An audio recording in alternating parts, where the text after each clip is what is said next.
Hello students, how are you? बच्चों, आज हिंदी की कक्षा में आपका स्वागत है। सभी बच्चे अपनी हिंदी की मेघला पुस्तक, रफ नोटबुक और पेंसिल लेकर बैठ जाएं और ध्यान पूर्वक आज का सेशन अटेंड करें। आज हमारे पढ़ने का विषय है यदि नाक ना होती। तो बेटा, यह एक हास्य व्यंग कथा है। क्लियर? तो बच्चों, पिछले सेशन में आपने पढ़ा कि लोग कैसे अपनी नाक अर्थात इज्जत को बचाने के लिए बहुत से पापड़ बेलते हैं। तो आइए इसके बारे में और जानकारी हासिल करते हैं। तो बेटा, अब अपनी आप पुस्तक का पृष्ठ नंबर 66 निकालेंगे। चैप्टर पढ़ने से पहले मैं आपको चैप्टर में आए कुछ इसके कठिन शब्द यानी कि डिफिकल्ट मीनिंग्स के बारे में बताऊंगी। तो चलिए देखते हैं। पहला शब्द है नासिका यानी नाक। अगले पैराग्राफ में आया है महत्वपूर्ण यानी इम्पोर्टेंट, IMPORTANT, इम्पोर्टेंट यानी अनिवार्य। नेक्स्ट है चित्त यानी कि सीधा लेटना। अगले पैराग्राफ में आया है कंटोपा यानी कि कान पर पहनने वाली टोपी। उसकी नेक्स्ट पंक्ति में आया है सपाट यानी समतल। नेक्स्ट आया है नकुशा यानी ऊंची नाक वाले अमीर। बेटा, आगे है नानी याद आ जाएगी। तो बेटा, यह एक मुहावरा है, नानी याद आना। तो इसका अर्थ है कष्ट का अनुभव होना। क्लियर? नेक्स्ट है अभाव यानी कमी। नेक्स्ट है इत्र फुलेल यानी कि परफ्यूम। नेक्स्ट है बेमानी यानी अर्थहीन। अगले पैराग्राफ में शब्द आया है स्वभाव यानी नेचर, NATURE, नेचर। नेक्स्ट पंक्ति में आया है हर्ज यानी नुकसान। अगली पंक्ति में आया है अन्यथा यानी नहीं तो। अगली पंक्ति में परस्पर यानी आपस में। नेक्स्ट आया है हाथ धो बैठना। बेटा, यह भी एक मुहावरा है, हाथ धो बैठना यानी उम्मीद खो बैठना। नेक्स्ट है हरण यानी किडनैप। अगला है अत्यंत यानी बहुत अधिक। अगले पैराग्राफ में देखेंगे उच्छ्वास यानी एक्सहेल और निश्वास लंबी सांस इनहेल। नेक्स्ट है साधन माध्यम। नेक्स्ट है नलियाने यानी कि नाक बहना। नेक्स्ट है पर्यावरण प्रदूषण यानी कि environmental pollution, ENVIRONMENTAL, environmental pollution, POLLUTION। Next है व्याप्त यानी फैले हुए। नेक्स्ट है फेफड़ों यानी लंग्स। नेक्स्ट है छन्ने यानी छानने। नेक्स्ट है बॉस की नाक के बाल बनना। बेटा, यह भी एक मुहावरा है। तो इसका अर्थ है निचले स्तर का कार्य करने को भी तैयार हो जाना। अगली पंक्ति में है प्रचलित। बेटा, इसका अर्थ है चलते हैं। नेक्स्ट है दुर्भाग्य यानी bad luck, BAD bad, LUCK luck. Next है सौभाग्य। बेटा, इसका अर्थ है good luck, GOOD good, LUCK luck. Next है नक्कू यानी कि अमीर यानी कि ऊंची नाक वाले अमीर। लास्ट पंक्ति में आया है शरण यानी शेल्टर, SHELTER, शेल्टर। तो चलिए बच्चों, अब हम इस चैप्टर का अध्ययन करेंगे। नाक शरीर का सबसे अधिक महत्वपूर्ण अंग है। अगर चित्त लेटकर देखें तो यह बात अपने आप सिद्ध हो जाएगी कि हाथ, पांव, कान, आंख, मुंह आदि में सबसे ऊंचा स्थान नाक को ही प्राप्त है। तो बेटा, आप सबको पता ही है कि जो नाक है वो हमारा सबसे इम्पोर्टेंट पार्ट है कि नहीं है? है ना? तो अगर हम सीधा लेटें, अगर हम, आप ये बच्चे खुद करके भी देख सकते हैं, अगर हम सीधा लेट जाएं तो हमें अपनी आंखों द्वारा सबसे पहले क्या दिखाई देगा? हमें अपने हाथ, पांव या कान नहीं दिखाई देंगे। सबसे हमें क्या पहले दिखाई देगा? अपना नाक। तो हमारे शरीर में सबसे जो ऊंचा स्थान है किसको प्राप्त हुआ? फिर नाक को ही ना। तो यही इस पैराग्राफ में बताया गया है। क्लियर? अगला है अगर आंख आ जाए या चली जाए तो ऐसी स्थिति में काला चश्मा लगाया जा सकता है। कान कट या फट जाए तो उसे कंटोपा पहनकर छिपाया जा सकता है। तो बेटा क्या कहा गया है, यानी कि अगर किसी की आंख अगर खराब हो जाए तो उसको छिपाने के लिए हम क्या करते हैं, काला चश्मा लगाते हैं ना, ताकि बुरी ना लगे, उस चीज को हम छिपा लेते हैं।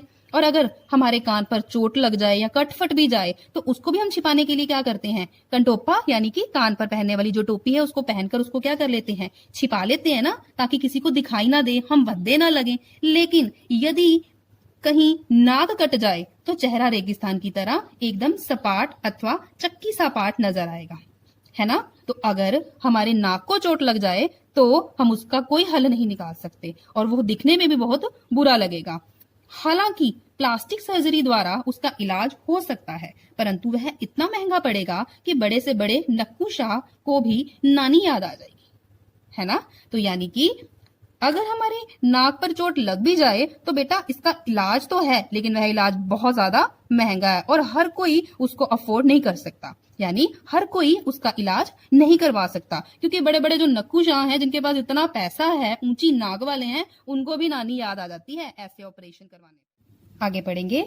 कुछ लोग सचमुच नाकदार होते नहीं हैं पर बनते जरूर हैं, यानी उनकी समाज में कोई इज्जत तो नहीं होती है लेकिन फिर भी वह अपनी झूठी इज्जत का प्रदर्शन करते रहते हैं।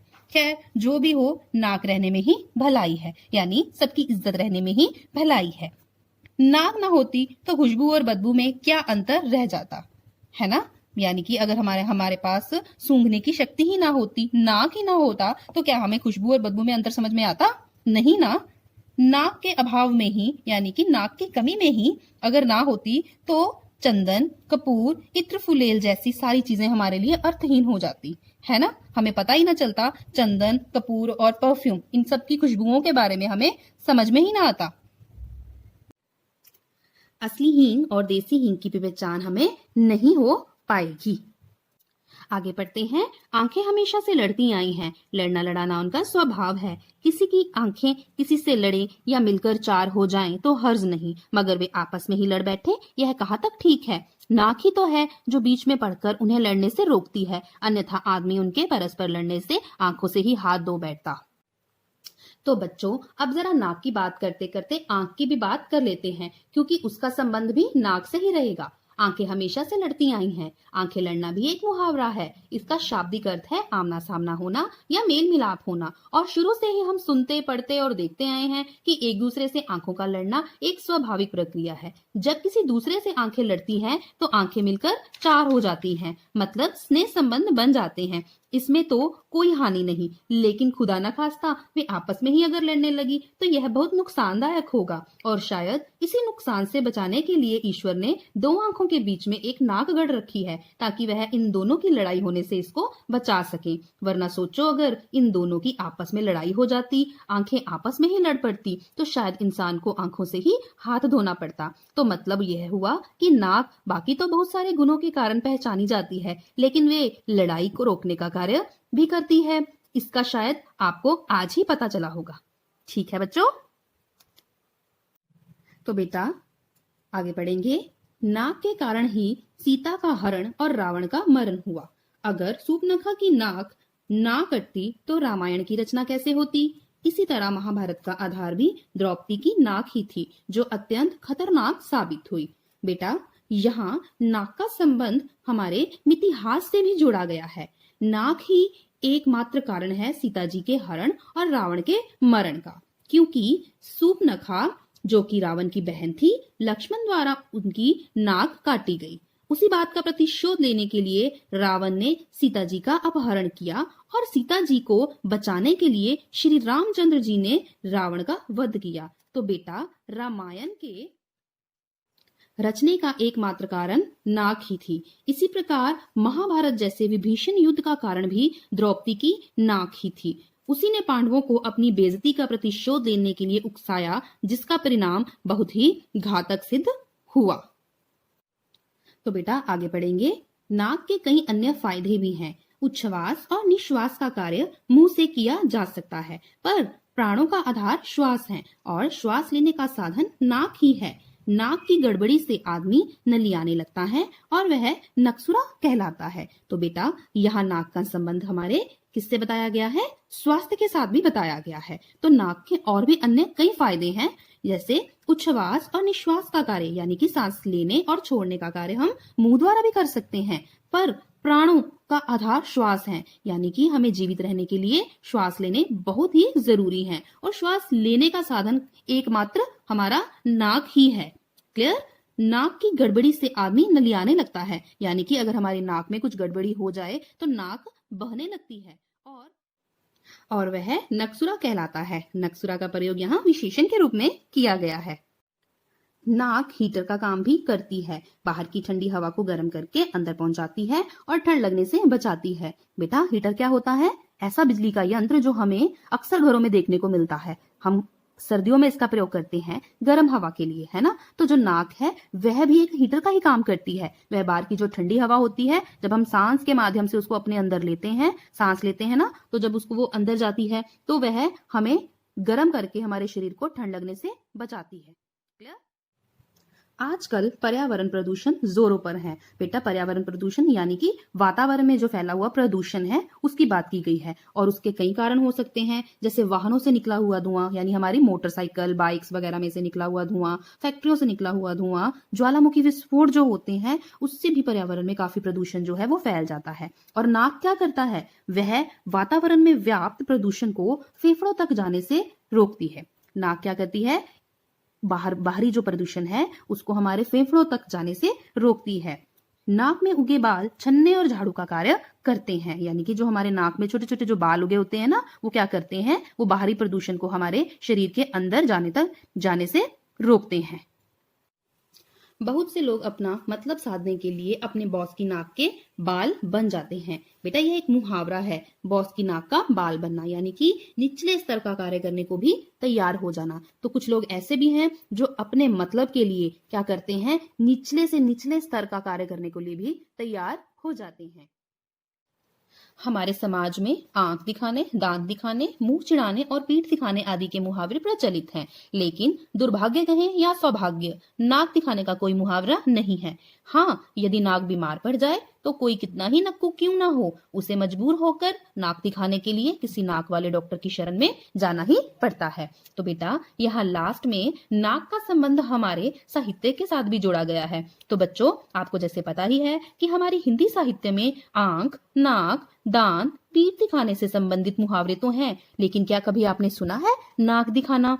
नहीं ना? तो दुर्भाग्यवश नाक दिखाना का हमारे पास कोई भी मुहावरा नहीं है। लेकिन हाँ, बीमार पड़ने पर हम अपनी नाक जरूर दिखाते हैं, और वो भी नाक वाले डॉक्टर को। चाहे कोई कितना भी अमीर वर्ग का क्यों ना हो, लेकिन उसको नाक दिखाने के लिए डॉक्टर के पास जाना ही पड़ता है। तो चलिए बच्चे, अभी हम अपनी नेक्स्ट एक्सरसाइज करेंगे, कठिन शब्दों के अर्थ जानेंगे और उनके वाक्य बनाने सीखेंगे। तो बेटा, आपको मैं एक एक वाक्य बनाकर सैंपल के तौर पर दे दूंगी, लेकिन आपने अपनी शब्दावली का प्रयोग करके स्वयं वाक्य बनाने हैं, और हर बच्चे का अपना अलग अलग वाक्य होना चाहिए। क्लियर? तो अभी शुरू करते हैं। पहला शब्द है मुहाल, यानी कठिन, या इसका अर्थ है दुष्कर। तो इसका वाक्य बन सकता है, लॉकडाउन में लोगों का जीना मुहाल हो गया है। नेक्स्ट है खानदान, यानी परिवार, कुटुंब। सचिन की लड़की का रिश्ता अच्छे खानदान में हुआ। नेक्स्ट है वक्त, बेटा आधा क, इसका अर्थ है समय। वक्त और लहरें किसी का इंतजार नहीं करती। नेक्स्ट है विभत्स, यानी भयावह। इसका वाक्य बन सकता है, युद्ध क्षेत्र में मार काट का दृश्य विभत्स रस पैदा कर रहा था। नेक्स्ट है फ्रंट, बेटा फ के ऊपर बिंदी और पैर में पदेन। फ्रंट, आगे का। फ्रंट पर तैनात सैनिक अपनी वीरता का प्रदर्शन दे रहे थे। नेक्स्ट है नासिका, यानी नाक। इसका वाक्य हो सकता है, श्वास लेने और छोड़ने का कार्य नासिका द्वारा ही किया जाता है। नेक्स्ट है निश्वास, यानी लंबी सांस। योगा गुरु ने योगा करते हुए निश्वास क्रिया करने के लिए कहा। नेक्स्ट है रूठ, यानी नाराज। छोटे छोटे बच्चे बात बात पर रूठ जाते हैं। आगे है अनायास, बिना वजह। लॉकडाउन के चलते हम सबको ही अनायास खर्चे कम करने चाहिए। नेक्स्ट है तलाश, यानी खोज। पुलिस लापता बच्चे की तलाश कर रही थी। नेक्स्ट है मर्द, यानी आदमी। आजकल औरतें भी मर्दों के बराबर कंधा मिलाकर कार्य करती हैं। नेक्स्ट है दीर्घ, इसका अर्थ है बड़ा।